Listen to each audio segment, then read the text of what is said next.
Picnic party হওক, বিয়া party হওক, ক'ত এইবিলাক বাছ ৰিজাৰ্ভ কৰি লৈ যাব পৰা অৱস্থাত আছে এতিয়া। আমাৰতো আৰু 1 নম্বৰ কৈছোঁ। সিহঁতৰতো তেজপুৰতহে আছে। তেজপুৰ ইমান ডাঙৰ শোণিতপুৰ, তেজপুৰলৈকেহে যাব পাৰিব। তেজপুৰৰ পৰা আৰু এইফালে ৰাঙাপাৰাত যদি বিয়া খাব যাব লাগে, এই বাছটো লৈ যাব নোৱাৰিবতো। আমাৰতো তামোলপুৰৰ পৰা ওদালগুৰিৰ পৰা মাজবাৰ পৰা এইফালে চব যাব পাৰিব। কোকৰাঝাৰলৈ যাব পাৰিব, যিহেতু কোকৰাঝাৰৰ চাৰ্ভিং ষ্টেচন আছে, প্ৰব্লেম নাই। আমাৰ গোসাইগাঁৱৰ প্ৰব্লেম নহ'ব, বৰমা বাক্সাৰ প্ৰব্লেম নাই। এনেকুৱা কৰিলে একবাৰ চেছ, এনেকুৱা মানে ঝামেলা নাই আৰু ইলেক্ট্ৰিক ভেহিকেলৰ কাৰণে। খালি বাছটো দিলে হ'ল ষ্টেট গভৰ্ণমেণ্টে আমাক, না হয় না নহয়? বাছটো আমি অনুৰোধ কৰিম CM ছাৰক যে আমাক বাছ দিয়ক, আমি চাৰ্ভিং ষ্টেচন বনাই দিম মানে আমি অলৰেডি ডিচিশ্যন যে 150 যায় বুলি আমি শুনিছোঁ। ইয়াতকৈ বেছিও যাব পাৰে, 1,50,00,000 যায় বুলি কয়, তো ইয়াত বেছিও যাব পাৰে।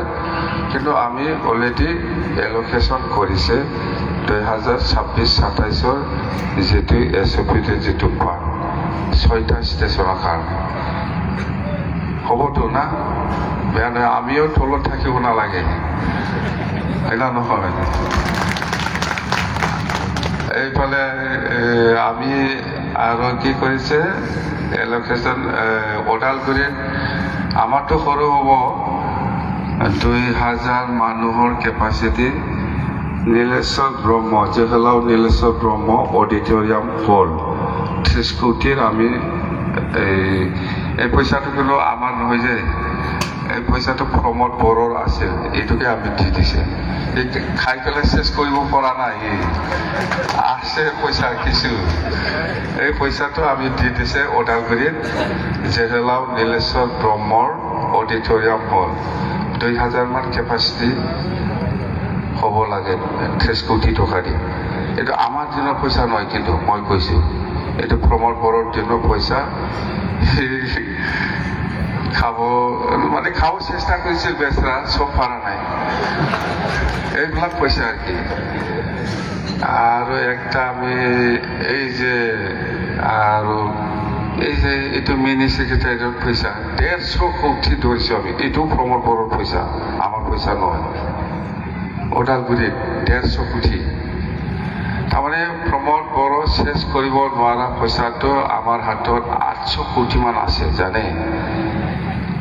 আৰু এই 5 বছৰত কিমান বা খাইছে ভাতটাই পোৱা নাই আমি।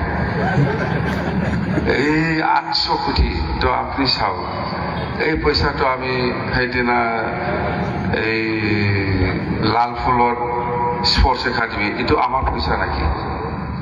এইটো প্ৰমোদ বড়োৰ পইচা আছিল। আমি বনালো 100 কিমান বা ক্ৰ'ৰ, 170 ক্ৰ'ৰ। এইটো ধৰক হিচাপ হ'ল 130 কোটি। এই জৱাহৰলাল নীলেশ্বৰ ব্ৰহ্মৰ যিটো অডিটৰিয়াম হল 170 আৰু 200 আৰু 150 মিনি সেক্ৰেটাৰিয়েট 350 আৰু ক'তবা আছে। আৰু এইফালে আমি প্ৰেম সিং ব্ৰহ্মৰ অডিটৰিয়াম হল চিৰাং 30 কোটি আৰু ডক্টৰ ভূপেন হাজৰিকা অডিটৰিয়াম হল 30 কোটি কোকৰাঝাৰ। এইবিলাক চব প্ৰমোদ বড়োৰ পইচা, একদম সঁচাকৈ প্ৰমোদ বড়োৰ দিনৰ আহা পইচা। সি ব্যৱহাৰ কৰি যোৱা নাই মানে ভাড়া নাই, যিমান পাৰে ট্ৰাই কৰিছিল, কিন্তু কিছুমান থাকি গ'ল।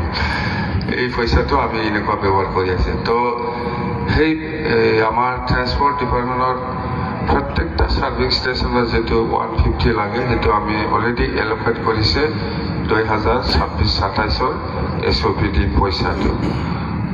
বাছ দিয়া সময়ত আমি অনুৰোধ কৰিম যাতে ষ্টেট গভৰ্ণমেণ্টে বাছটো আমাক দিয়ে। চাৰ্ভিং ষ্টেচনটো আমি বনাইছোঁ, 6টা চাৰ্ভিং ষ্টেচন হ'ব এইখিনি কথা। আৰু 2 বছৰৰ সময় লৈছোঁ আমি এই মিনি সেক্ৰেটাৰিয়েটটো কমপ্লিট কৰাবৰ কাৰণে।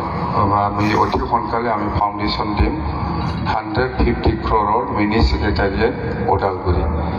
আৰু 30 কোটি টকা জৱাহৰলাল নীলেশ্বৰ ব্ৰহ্মৰ অডিটৰিয়াম হল এইটো তো সেইখিনি ক'লোঁ তো ধন্যবাদ থাকিল আমাৰ নেক্সট প্ৰগ্ৰাম আছে আপোনালোকে জানে এইটোতো আমাৰ চিফ মিনিষ্টাৰ ডাঙৰীয়াৰ মহিলা উদ্যমিতা প্ৰগ্ৰাম প্ৰত্যেকটা সেল্ফ হেল্প গ্ৰুপৰ মেম্বাৰসকলৰ পৰা যিমান আছে সকলোকে 10,000 চেক বিতৰণ কৰা এইটো চবেই জানে তো এইখিনি কথা তো ধন্যবাদ থাকিল সকলোলৈ এইখিনি কৈ মই মোৰ বক্তব্য সামৰিছোঁ থেংক ইউ